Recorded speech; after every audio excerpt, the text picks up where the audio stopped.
hemos llegado hasta interacciones. Flavio, cambia de lugar. Cambia de lugar, vete aquí adelante o allá en medio. ¿Por qué no se te ve? Sí, de sí.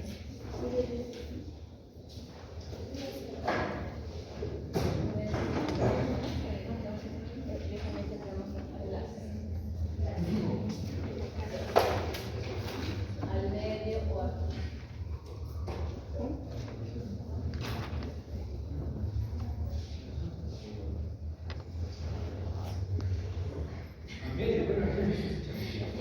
Ya vamos a retomar. Entonces, habíamos visto este primer tema donde hemos hablado de las proteínas, ¿no? Y nos hemos quedado en esta partecita que tiene que ver con las interacciones intermoleculares, enlaces que se producen entre quiénes. ¿Entre quiénes? ¿Entre quiénes, Amanda? Vamos a Amanda, ¿te acuerdas?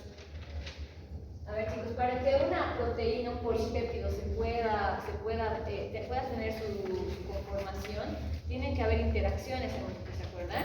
¿Sí? Les he mostrado, si es que el polipéptido es una cadena, pero para que se pueda plegar, tiene que haber interacciones entre diferentes compuestos, ¿no ves? Y por eso, ¿qué tipo de interacciones estamos viendo aquí ahora? Ahora, entre polipéptido y polipéptido también tiene que haber interacciones. ¿Qué proteínas tienen más de un polipéptido? A ver. ¿Qué proteínas tienen más de un polipéptido? Adriana, ¿no? Adriana, ¿cuáles tienen más de un polipéptido?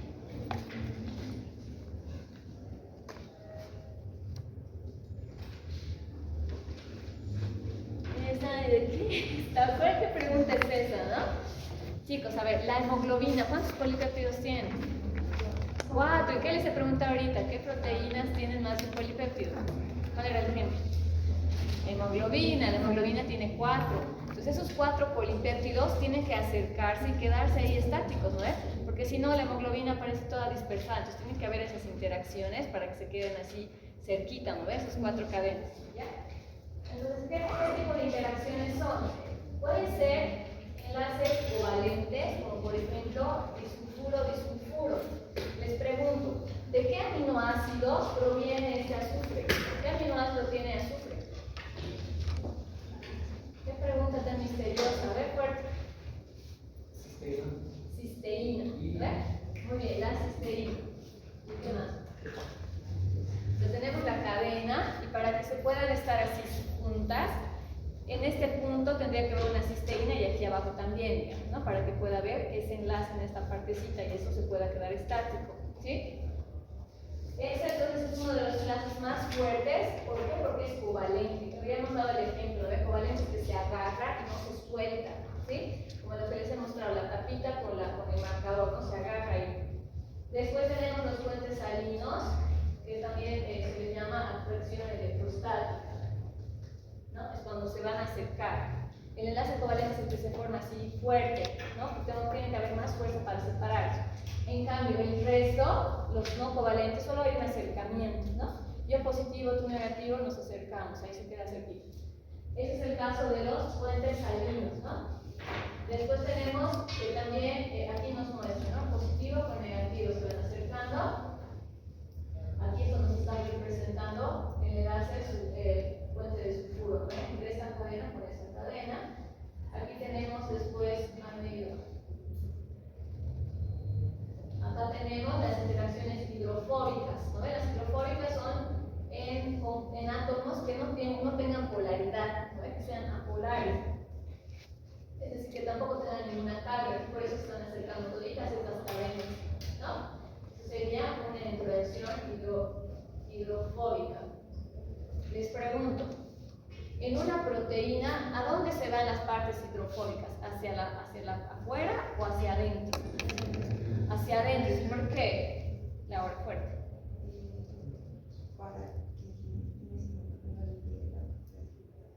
No se aleja del agua, ¿no? Porque generalmente estas proteínas van por el plasma y el plasma es rico en ¿qué? En agua. Entonces, toda la parte externa de esa proteína tiene que ser hidrofílica y por eso la parte hidrofóbica se va al corazón, al centro, ¿no? Por eso aquí también nos está mostrando eso, que está el centrito, está toda esa parte hidrofóbica, ¿no? Después,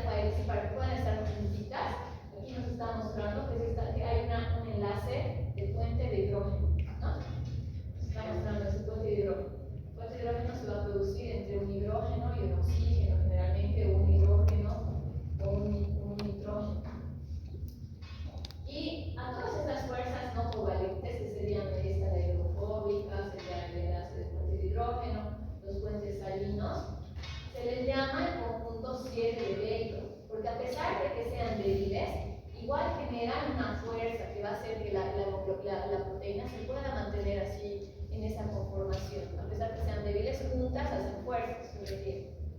Bien, aquí tenemos algunos otros ejemplos de fuerzas que hemos visto ya con ustedes también. ¿Qué se llama este tipo de enlace? Fuente de sulfuro. Muy bien. Se da entre dos aminoácidos. ¿Qué aminoácidos son? Cisteína. ¿Por qué? ¿Por qué la cisteína? Reverte.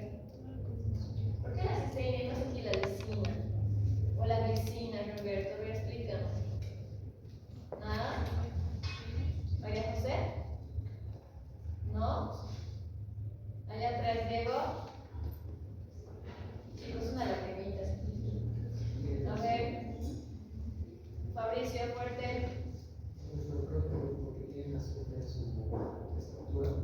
O sea, la cisteína es el único aminoácido que tiene azufre, chicos. Por eso está aquí en el ejemplo. Entonces, el azufre que tenía este aminoácido es este azufre. El azufre que tenía este otro aminoácido es este. Y como se acercan, se forma un enlace. Es eso. ¿Ya? Después, aquí tenemos otro tipo de enlace que se llama este enlace. Fíjense, tenemos una carga negativa con una carga positiva. La carga positiva viene aquí de la glicina y aquí la carga negativa viene de quién? Del aspartato. Muy bien. Entonces, ¿qué se llama este enlace? Puente salino, podemos llamarle también enlace iónico, ¿no ves? Una atracción electrostática también.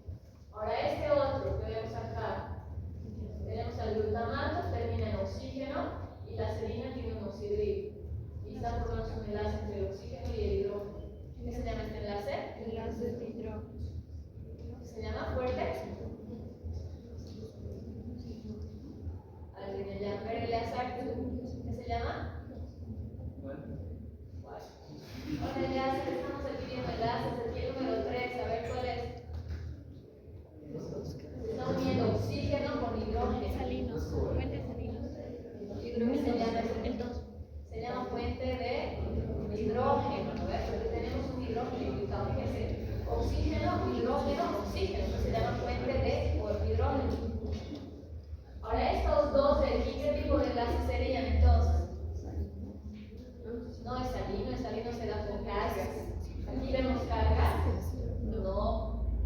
Entonces, cuando no vemos cargas, ¿qué tipo de enlace es? Hidrofóbico. ¿No ves? Hidrofóbico. Generalmente vamos a ver implicados si hay puro carbono o hidrógeno. ¿Ya? Este, por ejemplo, este núcleo es solo carbono. Entonces, entre carbono y carbono se están atrayendo. Y si se atraen es porque en realidad, como son hidrofóbicos, se juntan nada más. ¿Ya? Aquí tenemos algunos ejemplos de interacciones, ¿no? Que se da, por ejemplo, nos han mostrado acá que los enlaces covalentes. Sabemos que el enlace covalente es el más fuerte, ¿no ves? El más fuerte de todos y generalmente se lo considera irreversible. ¿Qué es irreversible? Que no se separa, ahí se quedó, ¿no ves? Y nos da el ejemplo de un medicamento anticancerígeno que se llama etoposide. ¿Lo han escuchado? ¿No? ¿Ya han escuchado ahora? Ahora vamos a ver. ¿Qué hace el etopósido? El etopósido, fíjense, se va a inhibir a una enzima que se llama la topoisomerasa. La topoisomerasa es una enzima que participa en la replicación del ADN. Cuando se multiplican las células, Sofía, se tiene que multiplicar también el ADN. A ver, biología básica de colegio. Sí. O sea, para que sean dos células tiene que cada una tener su ADN, ¿no? Pero de una célula tiene que multiplicarse entonces su ADN. Para poderse multiplicar, entre comillas, que se llama replicación, participa la isomerasa. ¿Qué hace la isomerasa? Hace primero que se desenrede. Sabemos que es doble R el ADN, ¿verdad? Entonces, ¿cómo se puede replicar? Aquí no se puede. Tiene que abrirse, ¿ya? Entonces, esa partecita tendría que volverse así abierto, digamos, ¿no? Aquí está así, y esta parte lo deja así abierto para que la replicación pueda darse aquí y aquí, ¿se da cuenta?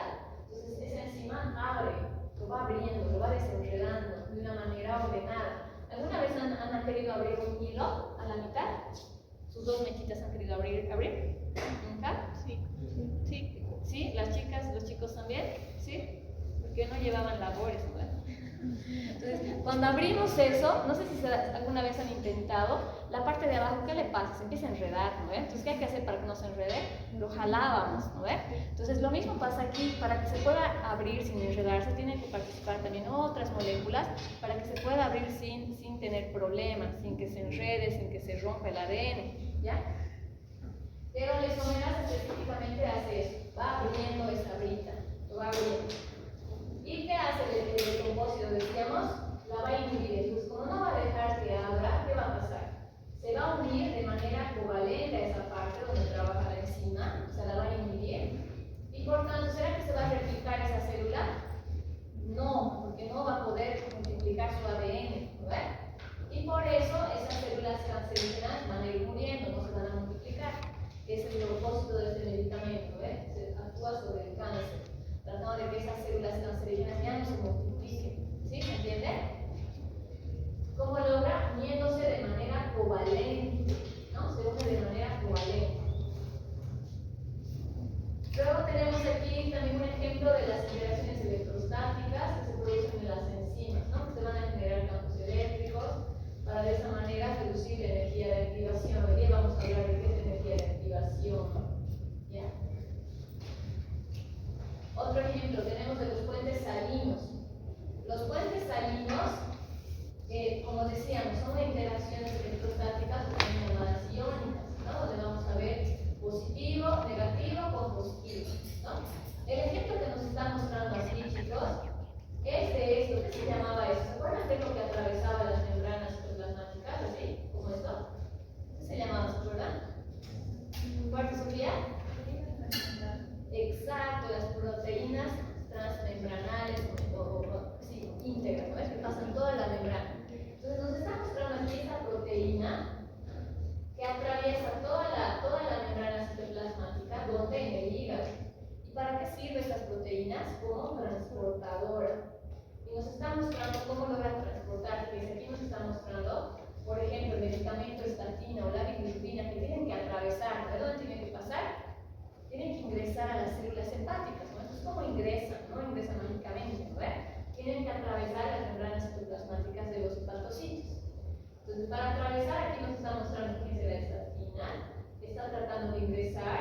Aquí se crea un puente salino y por ahí es que logra entrar, ¿no? Este puente salino ahí atraviesa. Entonces, ahí podemos ver el puente salino que participa en el ingreso, ¿no? De algunos medicamentos como la estatina o compuestos como la bilirrubina. Ahora tenemos otro ejemplo de enlaces iónicos, ¿no? Que forman el ion es positivo con negativo. Tenemos el ejemplo de la hidroxiapatita. ¿Dónde encontramos este compuesto? En el hueso, ¿verdad? En el hueso. La hidroxiapatita es el principal componente mineral del hueso. Ese es el que le va a dar la rigidez al hueso, por eso son duros los huesos. ¿Cómo es que le da esa dureza? Gracias a esa atracción electrostática que se produce entre el calcio y entre el fosfato. Y aquí nos están mostrando sus enlaces.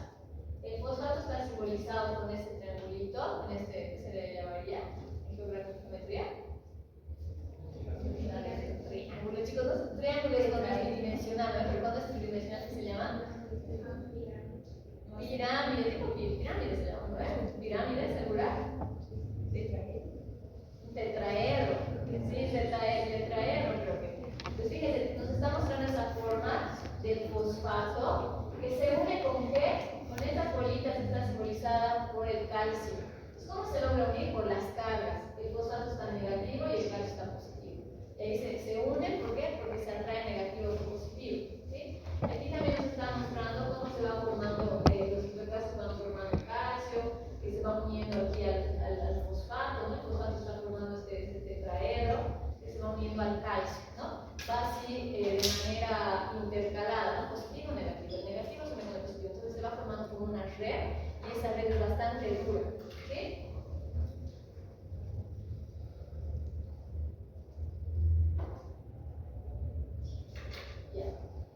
Otro ejemplo, por ejemplo, del caso de los hidrófobos, ya lo hemos hablado antes, es el caso de la hemoglobina normal y la hemoglobina S. La hemoglobina S, ¿a qué da lugar? Ahí está la chanchulla.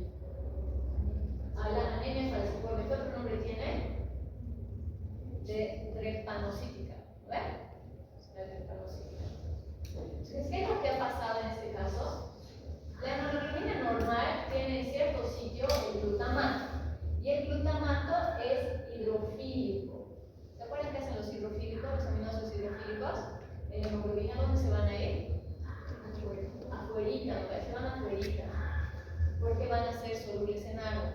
Entonces, cuando hay una mutación en los genes, y en vez de que sea glutamato vaya a valina, entonces se va a producir como una especie de fibras, ¿no? Se va a producir como una especie de polimerización. ¿Por qué? ¿Por qué creen? Donde tenían que ir el glutamato, que es hidrofílico, que tenía que irse a las afueras, como está haciendo hidrófobo, ahora empieza a irse hacia adentro, ¿no? Porque ya no puede irse hacia afuera, porque hacia afuera tiene que ser soluble en agua, entonces empieza a ir hacia adentro, y por eso se empieza a formar como una especie de fibras que estamos viendo aquí, ¿ya? Y estas partes son las partes un poco hidrófobas, hidrofílicas, y ahí a los medios se va yendo la valina. O sea, esa forma que veíamos globular de la hemoglobina ya no es así, porque está interfiriendo la valina, que es hidrófoba, que quiere irse adentro, ¿ya? Por eso, en vez de que tengamos un glóbulo rojo así, como un disco bastante blandito, ¿bien? Se vuelve esa especie de semiluna, ¿ves? Y esto pues está simbolizando estas líneas así largas, justamente como una especie de fibrillas de la hemoglobina. Y eso va a llevar a que haya obstrucciones en el vaso sanguíneo, a que se rompa el glóbulo rojo, ¿no? Provocando de esa manera la anemia, ¿sí? ¿Estamos bien? ¿Esperen? ¿Sí? Bien. Ahora nos da otro ejemplo de los anclajes, en este caso hidrofóbicos, que lo tenemos en los gangliósidos. ¿Ya? Los gangliósidos se los he puesto aquí que es. Son lípidos complejos que están presentes en las neuronas y las neuronas sinápticas. Ahora, los gangliósidos están formados por una parte hidrófoba, que sería la ceramida, que está mostrada aquí como una especie de amarillito, y tiene una parte externa que va a ser la cabeza hidrofílica. Entonces, nos está diciendo, los gangliósidos logran anclarse gracias a la parte hidrofóbica, ¿no ves? Y la parte hidrofóbica es la que se va a poder anclar en el donde, en la membrana citoplasmática. Igual gracias a qué tipo de enlaces, a los enlaces hidrofóbicos. Y por último vemos las fuerzas de Van der Waals. Las fuerzas de Van der Waals, tenemos aquí la definición, que son prácticamente formación de dipolos. Dipolos son enlaces débiles y son de corto alcance o temporales, ¿ya? Aquí vemos algunas zonas que se van produciendo en las moléculas que tienen fuerzas de Van der Waals. Fíjense, aquí nos muestra la zona verde, donde vamos a ver que se ajusta perfectamente, y aquí hay una interacción máxima de los contactos de Van der Waals, o sea, dipolo-dipolo que están acercando. Y hay una partecita que se le llama zona B, que está como que hay mutación, ¿no? Mutaciones, hay un impedimento estérico en este caso, y hay una resistencia. ¿Por qué nos menciona esto? Porque hay fármacos de nueva generación que van a intentar maximizar los contactos de Van der Waals para justamente superar estas mutaciones, ¿no? Para superar estas mutaciones. Bien, ahora pasamos a esa parte que nunca se han preguntado ustedes, creo, tal vez, no sé. Decimos tan fácil, ¿no? Que la proteína se va a empezar a realizar su conformación, va a tener su conformación globular, la fibrosa, y lo decimos bien fácil. Pero ¿cómo sabemos que realmente tiene esa conformación? ¿No? ¿A quién le estamos creyendo? ¿Quién ha dicho? Bueno, ¿quiénes han dicho? Han sido los científicos que han utilizado sobre todo esas tres técnicas. Con esas tres técnicas ellos han podido determinar qué conformación tienen las proteínas, ¿no? Ah, tiene una conformación alfa, hélice, otra plegamiento beta, esta es globular, cómo se van formando los enlaces. Todo eso ellos han logrado descubrir con la cristalografía, rayos X, la espectroscopía, el ARN, que sería la resonancia magnética nuclear, y la criomicroscopía electrónica.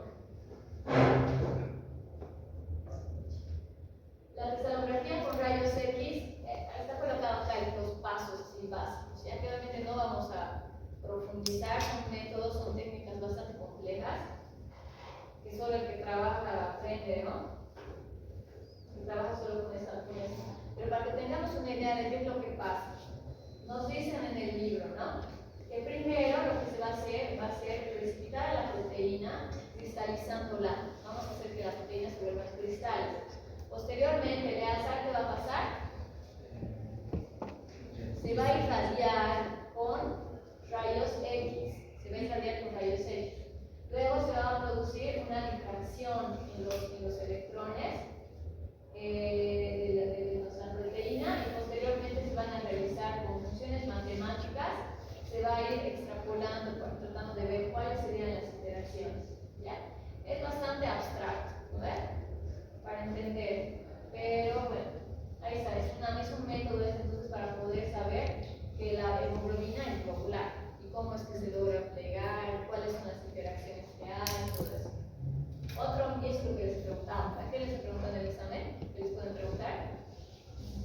Bien, a ver, ¿dónde están los primeros lugares? Vamos a poner los primeros lugares. ¿Dónde está Giovanni? ¿Cuál era la pregunta?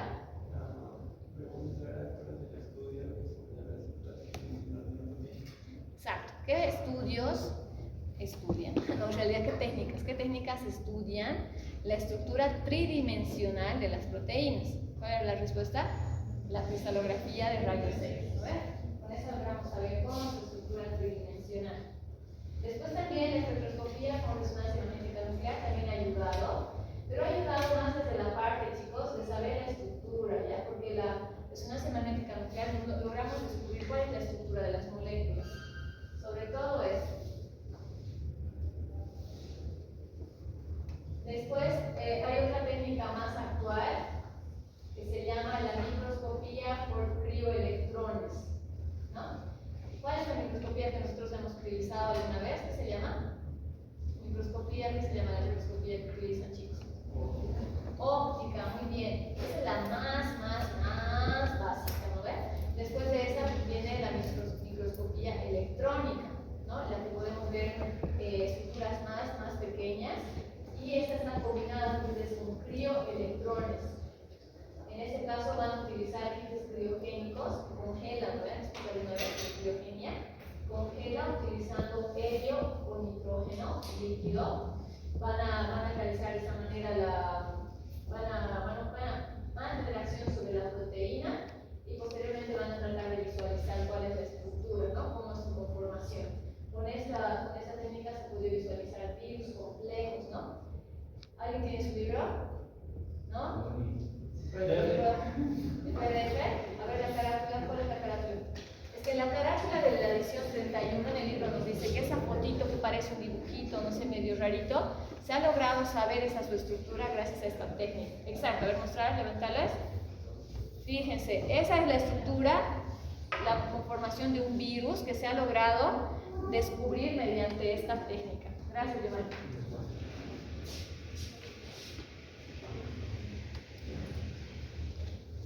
Bien, después entonces, chicos, además de esta técnica que ya ha sido más, esta técnica ha sido un poco más experimental, están trabajando sobre el mismo virus.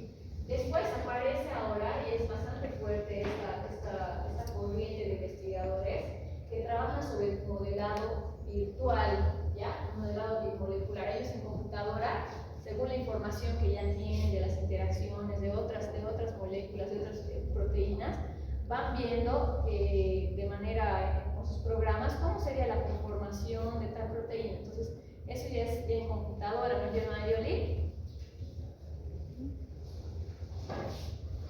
Y bueno, hay muchos de los estudios que se hace ahora con modelado, ¿no? Toda esta parte que se llama in silico, se llama, aquí abajo está burlado, in silico. Inclusive hay nuevos medicamentos que ellos tratan de descubrir, de encontrar, así de manera virtual, ¿no? En computadora, viendo de otros medicamentos. ¿Qué pasa si del ácido acetilsalicílico hacemos algún cambio, más o menos como tipo predecir actividades farmacológicas? Y bueno, en esta parte nos va comentando que las proteínas van teniendo sus conformaciones, no es al azar, sino que es gracias a la termodinámica, y según la termodinámica, las proteínas van a lograr conformarse de manera natural, la termodinámica va a tener que ver también con que la proteína, su conformación va a ser donde más relajada esté, sin que esté tensa, ¿no?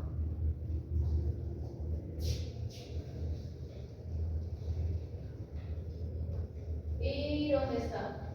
Bueno, esta parte ya hemos mencionado que una vez que sintetizamos, ¿en qué parte de las células se sintetizan las proteínas? En los ribosomas, muy bien. En los ribosomas, una vez que se sintetiza, luego va a pasar a las conformaciones, ¿no? A la conformación de la estructura secundaria. Aquí vemos alfa S, plegados betas. Luego se va a seguir plegando para llegar a una estructura terciaria. Y luego se va uniendo con otros polipéptidos para tener la estructura cuaternaria. Entonces va pasando por diferentes pasos para tener una conformación madura. Y vamos a ver más adelante que las células van a utilizar chaperonas para poder rescatar plegamientos erróneos, para ayudar a que el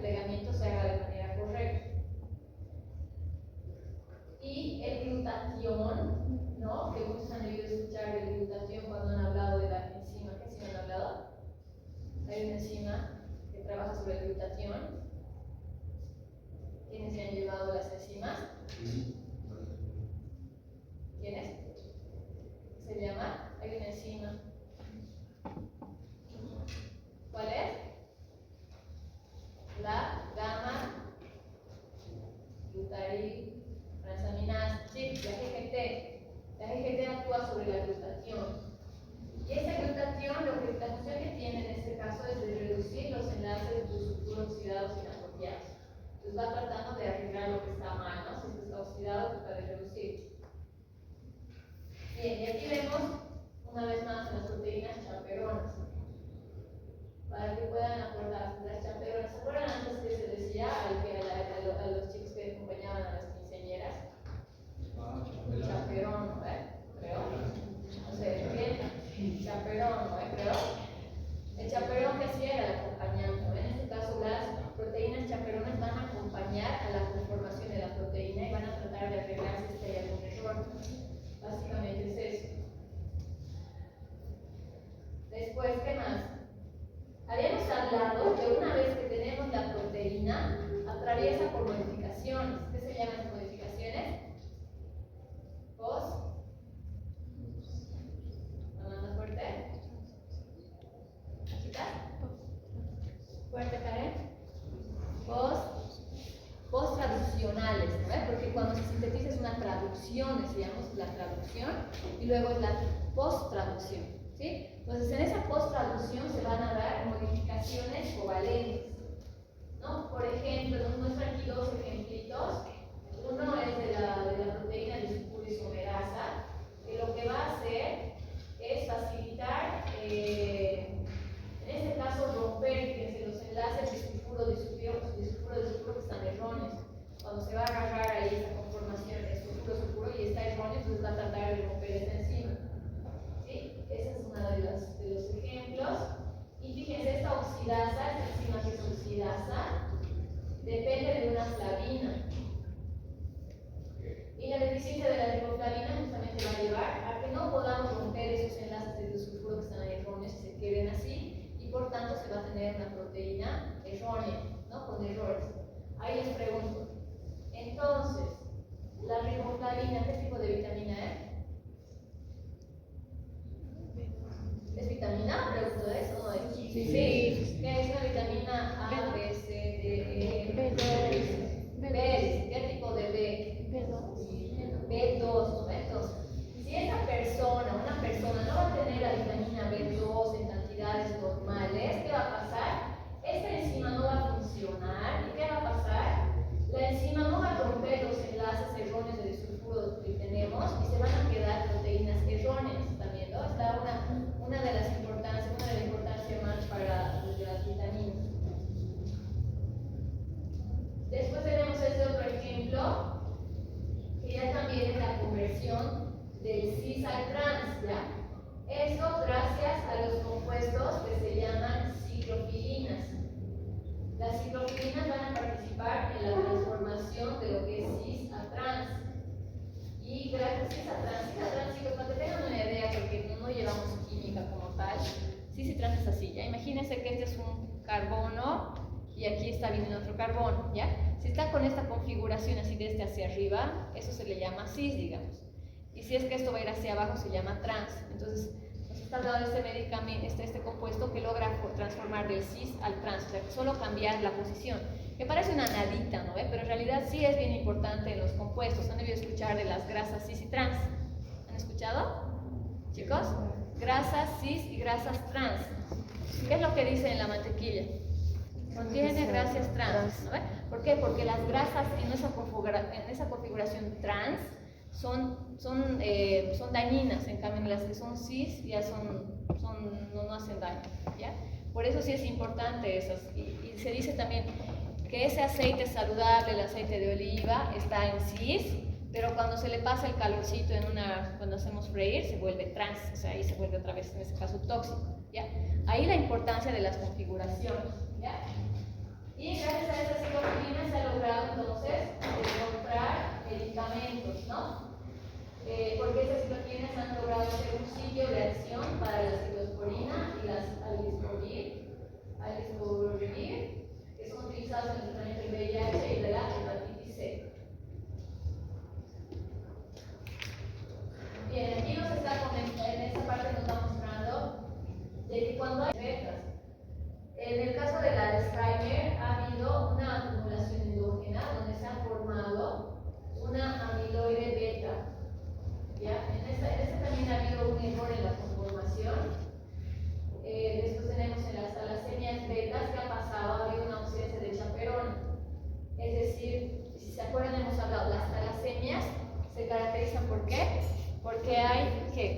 ausencia de un polipéptido, ¿no ve? Por ejemplo, en las talasemias alfas, en vez de, la hemoglobina, ¿cuántas alfas y cuántas betas tiene que tener? Dos alfas y dos betas, ¿no? Entonces, en la alfa talasemia, en vez de tener 2 alfas, han aparecido 4 betas, o sea, no ha habido ninguna alfa, ¿no ve? Ha habido ausencia de la alfa. Entonces, en este caso, de manera similar, las talasemias betas no se ha producido el polipéptido beta. Entonces hemos tenido un problema en este caso en la hemoglobina. ¿Por qué? Porque la chaperona no ha logrado ayudar en esta parte de la conformación, ¿no? De algún error que ha habido. Después tenemos el colágeno.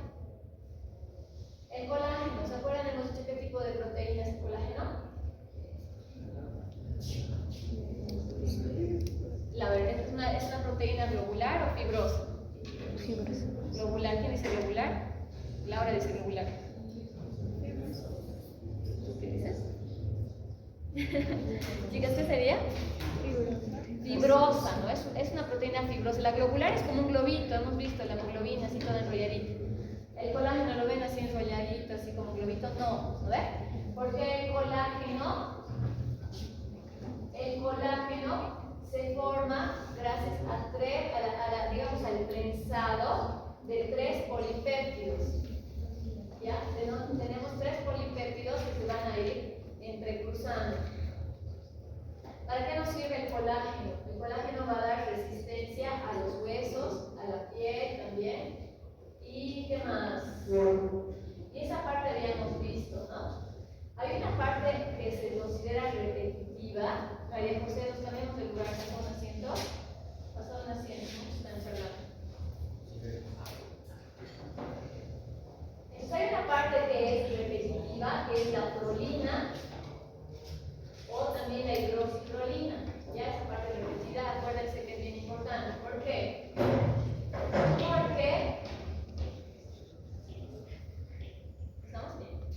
Porque fíjense, el colágeno,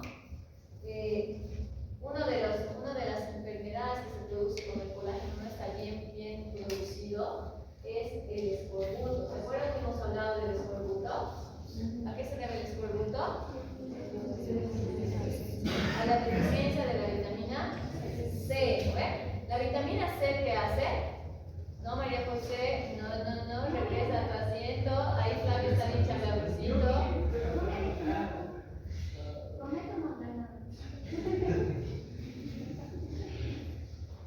Y a ver, la vitamina C, entonces, ¿cuál es la actividad que tiene sobre el colágeno, chicos? Ayuda en la síntesis de colágeno. A ver, más específico. Hemos hablado, chicos, está en las diapositivas de la primera unidad.